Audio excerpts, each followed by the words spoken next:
Pessoal, bom, como vocês estão? Estão aí de quarentena, espero que esteja todo mundo em casa, ficando quietinho, esperando essa situação passar. Bom, pessoal, foi uma situação inesperada, né? A gente teve que acabar interrompendo aí as aulas no meio do trimestre, mas enfim, né? O ser humano é isso, vai se adaptando às adversidades, e aí a gente vai ter aula, né? Pelo menos um período aí que a gente não sabe, um período indeterminado, dessa forma. Então, convido vocês a assistir esse vídeo. O vídeo hoje é para a gente conversar algumas coisas sobre as atividades que vocês têm que fazer e também sobre o conteúdo, tá? Em relação à atividade, galera, semana passada eu coloquei uma atividade para vocês ligada mais a ideia de Idade Média, né, de filosofia medieval, revisar um pouco o que a gente estava vendo e principalmente, acho que foi até mais o que eu pedi, para a gente já ver a transição da Idade Média para a Idade Moderna. E essa semana a gente vai ainda trabalhar esse mesmo assunto, tá? A mudança de paradigma, a mudança da forma de pensar da Idade Média para a Idade Moderna. Nesse período, nesse contexto de transição, algumas coisas vão acontecer, como o renascimento cultural e a revolução, né, ou reforma. Os dois termos costumam ser ditos, mas eu gosto mais do termo de revolução científica, que é uma maneira diferente daí da galera ver as coisas, tá? Então a gente vai trabalhar hoje o contexto dessa transição e falar um pouquinho de um filósofo que é o René Descartes, tá?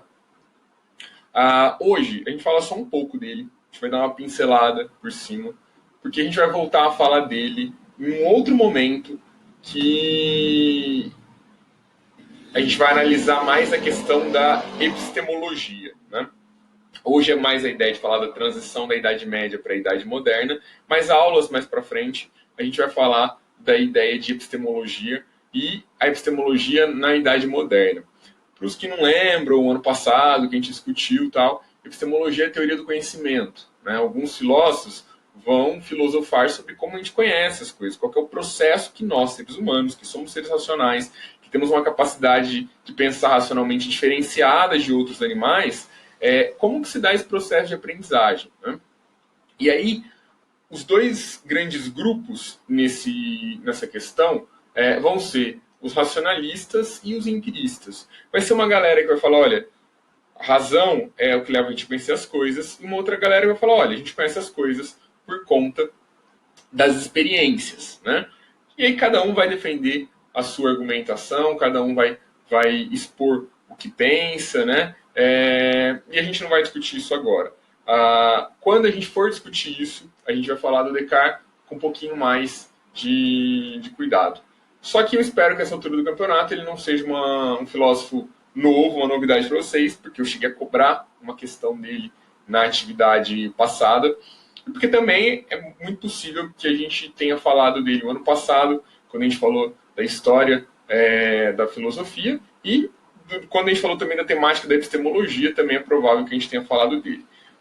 Então a gente comenta um pouco mais sobre ele logo mais. Primeiro, né, o que eu quero que vocês entendam da questão filosófica nesse processo de transição. Vamos lembrar que a filosofia ela se dá por períodos históricos. E aí, esses períodos históricos, a gente teve lá a filosofia da antiguidade, a filosofia medieval, e a gente está entrando agora na filosofia moderna. Pois bem, a filosofia medieval ela fica muito marcada por ser uma filosofia, ali no contexto europeu, ligada ao cristianismo, né?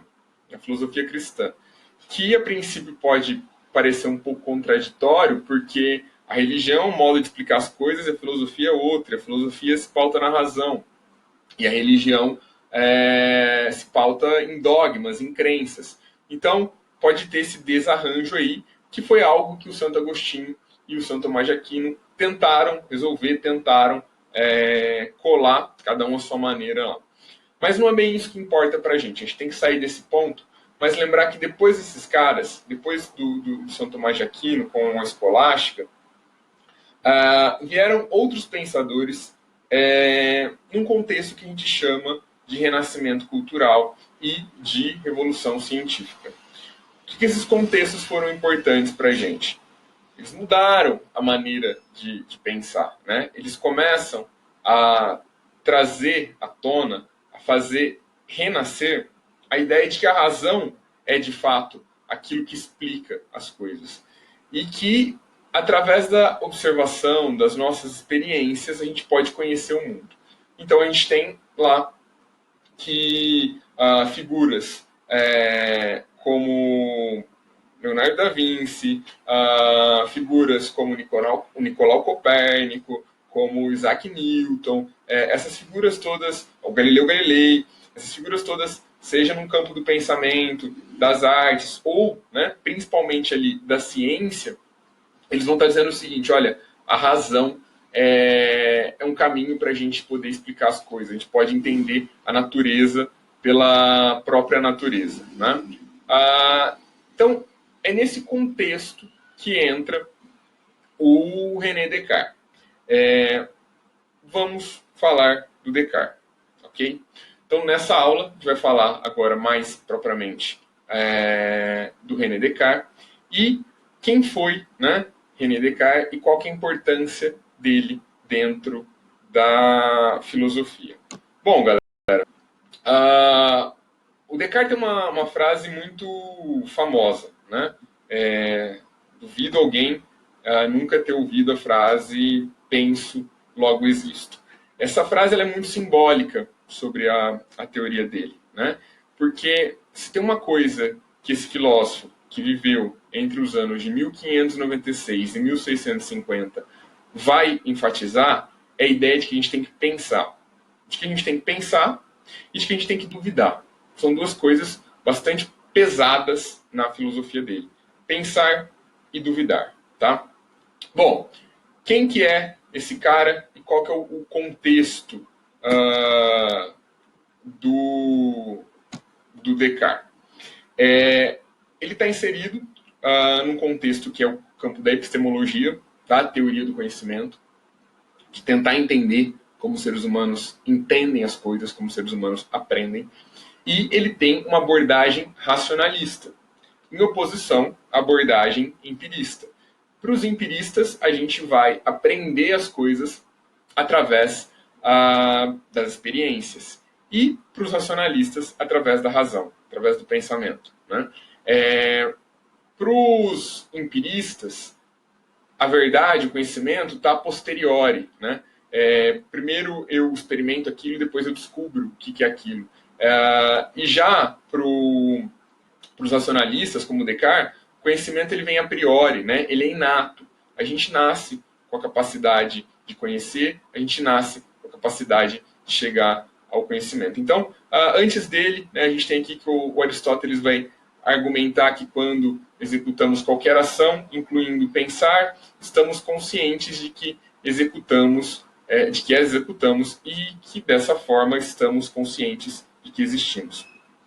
O Santo Agostinho afirma em A Cidade de Deus ter certeza da própria existência e diz que se está errado, isto em si prova a sua existência. Né? Para estar errado é preciso existir. E depois o Kant vai, isso pós-Descartes já, vai em sua crítica à razão pura argumentar contra o Descartes, mas vai adotar a primeira certeza, né? Penso, logo existe, como cerne do ponto de partida da sua filosofia idealista. Então, o que é importante aqui nessa história toda? A ideia do pensar. O ser humano, ele é um ser pensante. E aí,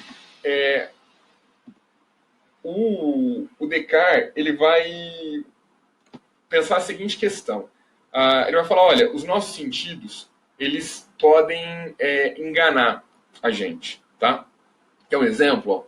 Se vocês olharem, se a gente olhar aqui, ó, aqui, olhando essa imagem, dá a impressão de que as linhas, né, elas são tortas. Mas na realidade, essas linhas são completamente paralelas e não ferem a lei da matemática de que linhas paralelas não se cruzam, né?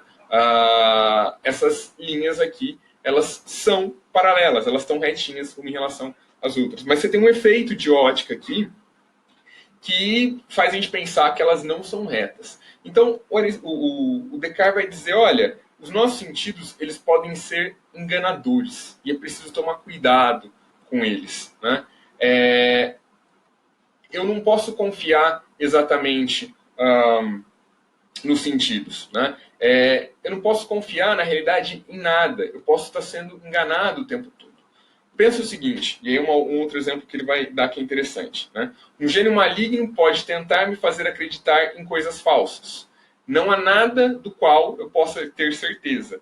Mas quando eu digo eu sou, eu existo, não posso estar errado sobre isso, né? Um gênio maligno poderia tentar me fazer acreditar nisso se eu realmente existir, né? Penso, logo existo. Então, o que o Descartes está mostrando aqui para a gente? Os nossos sentidos podem ser enganadores e a gente pode estar enganado o tempo todo. Quais são as únicas certezas que eu tenho na vida? Enquanto eu estou pensando, eu posso ter certeza de que eu estou existindo, porque só um ser que pensa, que tem autoconsciência de si, né, é capaz de provar a sua própria existência. Então, galera, ele vai começar a mostrar para a gente a importância, né, da dúvida. O Descartes tem um negócio que é chamado de dúvida hiperbólica. O que seria essa dúvida hiperbólica ou dúvida metódica? Ele diz o seguinte: nós seres humanos, nós somos racionais, mas tem uma coisa muito louca. A gente passou uma enorme quantidade de tempo acreditando em coisas que estavam erradas, né? Como, por exemplo, de que a Terra é plana e de que o Sol gira em torno da Terra. Isso aí está errado. Por mais que hoje, né, séculos depois, muita gente venha querer contradizer isso. A ciência já provou por A mais B mais C mais D de que a Terra não é plana, de que o Sol não gira em torno da Terra, né? Entre outras coisas. Mas aí, se a gente olhar o Descartes, ele vai falar como que nós, seres racionais, nos enganamos, né? E aí uma coisa que ele vai dizer é que uma das coisas que leva a gente a nos enganarmos é o fato da gente acreditar nas coisas sem duvidar delas, né? Sem questionar. Portanto, olha a loucura que é isso aí. O Descartes está falando num contexto onde a religião ainda é muito forte. Inclusive ele mesmo vai provar com o seu método cartesiano aí a ideia de que Deus existe, né? Ele vai falar, olha, só um ser completamente perfeito poderia criar a gente, né? Então ele vai, inclusive, tentar provar através da razão a existência de Deus. Mas a questão aqui, maior de tudo, é o que ele está mostrando o seguinte, olha, nós, seres humanos, seres racionais, a gente às vezes acaba acreditando em coisas que não são verdade, né? Então é importante que a gente duvide das coisas. E não só isso. Nós nascemos com a capacidade de pensar racionalmente, mas é importante que a gente treine essa capacidade. Então, ele que está vivendo em um contexto muito religioso, ele está começando a falar o seguinte, galera, duvide, que era algo que não era dito com força na Idade Média. Na Idade Média, você diz acredite. Deus falou que é assim, você acredita. Agora o Descartes está vindo e falando, duvide, né? Pense, questione e use a sua capacidade racional para chegar a uma resposta. E mais, ele vai criar um método para isso, né? Um método para se chegar a essa verdade, que aí seria, né, a dúvida metódica ou hiperbólica, no qual ele vai fazer um pensamento, ordenar um pensamento, em que ele fala, olha, ele coloca várias regras, né, do método aí de como se pensar, se chegar à verdade e tal, mas aí algumas que a gente separa aqui é o seguinte, ele vai falar que primeiro eu tenho que ter certeza, né, a questão da evidência. A dúvida é criada pelos sentidos. não aceitar aquilo que me deixa em dúvida. Segundo ponto, uma vez que aquilo passou pelo funil da dúvida, que eu entendo aquilo como uma verdade, eu vou analisar, né? Eu vou dividir o objeto analisando em quantas partes passíveis e necessárias. Então, vamos pegar a questão, por exemplo, da matemática. A matemática, ela está à prova dos sentidos, ela é algo que existe, e aí, para entender a matemática, ela é algo muito complexo, então eu divido ela em vários campos do conhecimento e eu vou estudando isso pouquinho a pouquinho. Por exemplo, as operações matemáticas, eu vou aprendendo a somar, a subtrair, a multiplicar, a dividir, e conforme eu vou absorvendo essas operações, eu vou podendo estudar coisas mais complexas. Né? Então, eu parto sempre do objeto mais simples rumo ao mais complexo. Né? E depois que eu fiz isso tudo, tem o princípio da enumeração, que eu vou revisar todas as etapas do pensamento.